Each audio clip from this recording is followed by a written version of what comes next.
दरम्यान या अर्थसंकल्पावर चेंबर ऑफ कॉमर्सच्या उपाध्यक्ष सुनीता रामनाथकर काय म्हणाल्यात पाहूयात।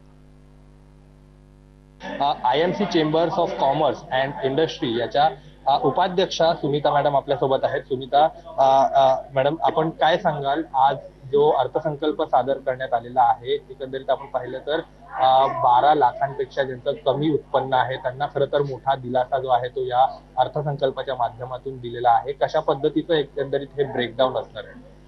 तर सबंध वातावरण खुश होतं, कारण की 12 लाखापर्यंत सवलत दिली गेली होती। स्लॅब्स आहेत पण ते कमी आहेत। 24 लाखापर्यंत जितके स्लॅब्स आहेत तितकी बचत होती, पण ते अदर इन्कम, तुमचं जे सॅलरीड इन्कम आहे त्याच्यात 12 लाखाची सूट आहे।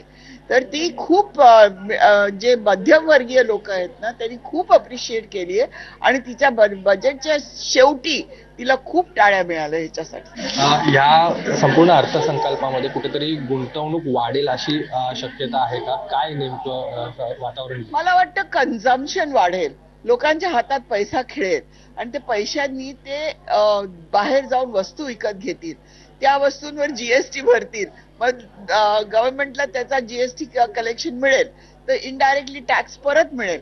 परंतु लोकांना खूप आनंद होईल, त्यांना जे खरेदी करायचं होतं, शिक्षण द्यायचं होतं, ट्रॅव्हल करायचं होतं, ते सगळं ते आता हळूहळू करू शकतील। योजनेअंतर्गत 100 जिल्ह्यांना